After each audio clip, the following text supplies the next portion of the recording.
10 years ago, right about at this time, I was sitting in a restaurant with my wife, and I remember somebody saying to me, that Oprah show that you did is trending on Twitter.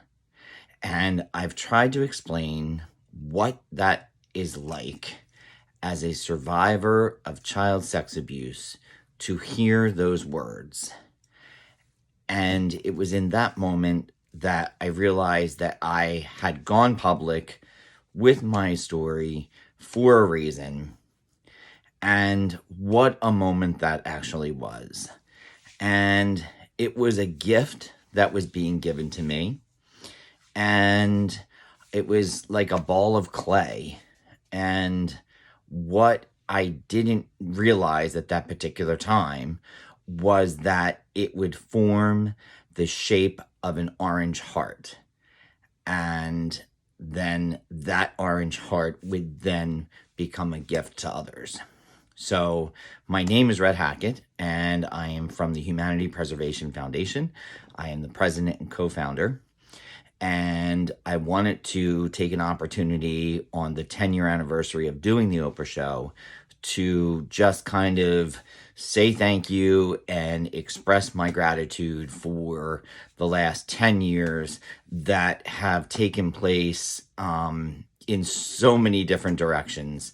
And I've had the opportunity to share what the journey's been like, to share it on the media, with the media, share it on social media, and to share it with those that are closest in my circle. And the milestones along the way, of course, the Oprah Show itself, but being featured on the news or speaking at some sort of an event or doing a play in New York, and those that have been with me and did that with me, thank you. Just kind of like becoming very fluid in regards to working and speaking with individuals and doing a show, hosting a show on RVN TV and being given that opportunity that addresses the same topics and subject matter. And by all means, the creation of HPF, the Humanity Preservation Foundation, which was one of those things that a goal that I had in wanting to speak out, to do something, to give back. And while I want to say I never could have imagined what it would become and what it is today, it was a vision that I had. And that vision has come true because of the team members that we have part of that organization that is doing unbelievable work. And I want to start off by saying thank you to them. And I want to say thank you to my family. And I want to say thank you to everybody that has supported me, that has lifted me up and cheered me on. And it's incredible. A decade, think about that. Since that show has aired, how many stories and exposures have taken place. Penn State and the gymnasts and Harvey Weinstein and Bill Cosby and the Me Too movement. And, for the children that have been impacted by this, I've tried to explain over the years that a child that is victimized or neglected or traumatized in some way, shape, or form is going to, as they get older, as they become an adult, they're going to love differently. They're going to trust differently. And I've tried to make sure that individuals understand that you not only own your story, but that that is the moment for you in which you take back the control that was taken away from you as a young person. And that you are the one that gets to chart the course of your recovery, and that nobody can tell you how you are supposed to be as a survivor of some sort of childhood trauma, and that you own your story. And as an advocate, I have tried to fight that fight to the best of my ability so that the individual can focus on the healing that they actually deserve. And I can't even begin to tell you how grateful I am for the precious gift that individuals have given to me in the last 10 years by telling me and sharing with me their personal stories that have taken place.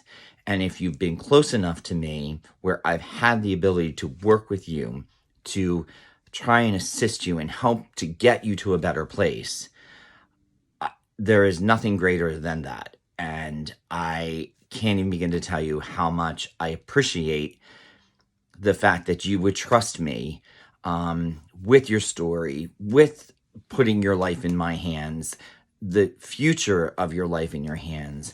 And whether you've been 12 or 20 or 30, and I'll never forget somebody that I was working with. They were 70 years old, and they said to me, "What difference does it make if I settle this? What happened to me as a child?" And my answer to him was that freedom at any age is still freedom. So I'm going to transition into something else, and I want to say, parents, listen up, because it is one of the most important messages over the last 10 years, that you're the number one advocate for your child, and you are the president, the governor, the person that is the boss of your child. You are the parent. And if it smells funny, if it doesn't feel right, then you have the right to say something. You are the protector of a life that cannot protect themselves. And I will tell you that perpetrators and people who victimize children are very good at what they do. And you can have all the safeguards in place and something can still happen. So having said that, I want to make sure that people understand to create a household in which you listen and you believe your children, because that is what's going to help you save their life or stop somebody from harming them. And if you're living in the fear that you're going to ruffle somebody's feathers, or that you're going to offend somebody, or what is the family going to think of me if I say something, you as the parent own that right to offend somebody because you are protecting your child. So if you don't want them to go over to Uncle Johnny's house, or you don't want them to be around Aunt Jane, you have the right to do that. If you don't want somebody to be giving your child X, Y, and Z, you have the right to tell them that you are not going to be doing that. And if you think that the individual is going to be offended, there's a reason for that happening. And that is the gut instinct when you say, yes, I need to do it. You have a small, small window to do this work of creating a solid, confident adult. And what happens is, as they're victimized, it doesn't work out that way. The other thing is that if some way you had trauma in your childhood, it is not a free pass to create trauma for your children. And in addition to that is the thing that I just can't understand is the individuals that will sacrifice the life of their child because they don't want to be lonely, or they just don't want to lose their man. And it can also happen where they don't want to lose a woman. But I can tell you that there would never be a day that a man should put their hands on you in harm. And my God, they should never be putting their hands on your child. And if that is happening, you need to make sure that that stops immediately and do something for the benefit of your child, if at all possible, also for yourself. So what I want to say is that I'm super grateful to have put together a group of individuals in my life that I know that love me and have my back. And on that list, it includes me. And I like to call it my lucky guy list, because I've posted on social media so many times where I just say I'm a lucky guy, and the people that are on that list, they know who they are, and I'll extend a thank you out to you again. So this leads me to my final piece of this, and that is what is to come with the Humanity Preservation Foundation, HPF, and what is going to take place on RVN, which is the network that my show sits, which is called Hands Off. And allow me just to say that for the HPF side, that our work is not done as a group. As a matter of fact, it's increasing even more, and that's scary. And this group and our team has produced some of the best programs and output ever. But our greatest challenges for everybody is yet to come. And it's coming at like a freight train.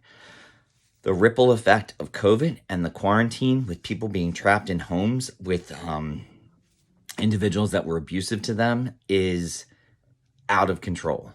And we're going to see everything that has happened with that come to the surface in ways that we could not even imagine. And there's more to be done to correct and to help.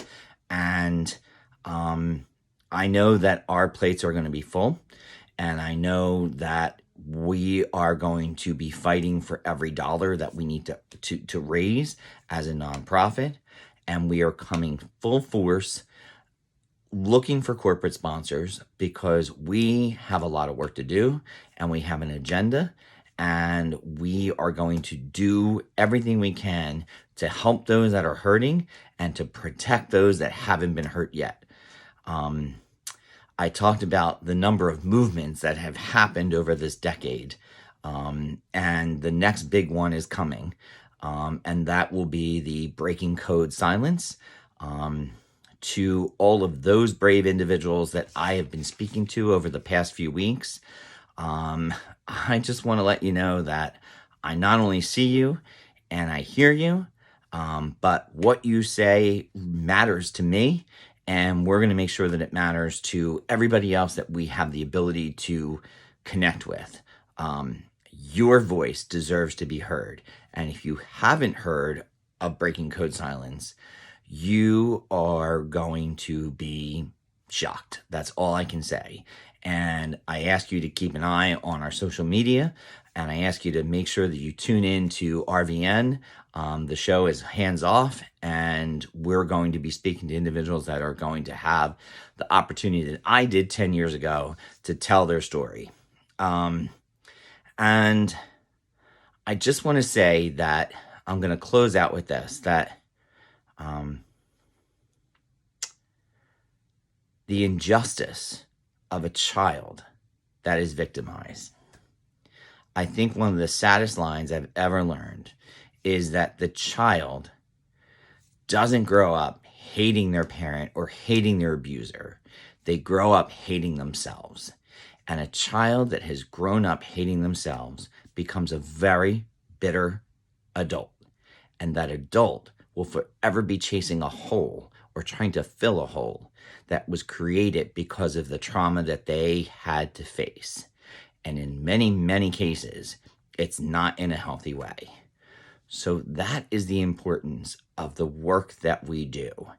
And because in this 10 years, out of all the stories, and the stories that are still to come, and the abuse that is still happening, and the children that are yet to come and speak, that are still being victimized, and those that we have even helped, even though, we've done the work and we've helped them, it is still happening.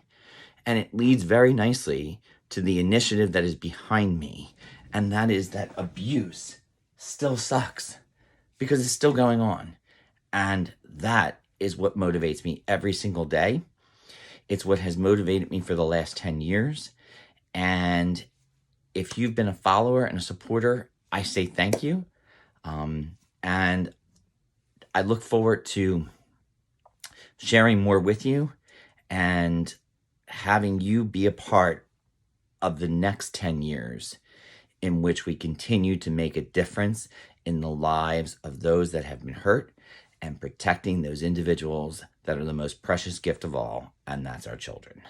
So happy 10 years for the Oprah Show, and I look forward to doing more of these videos and letting you know what is happening. Thank you.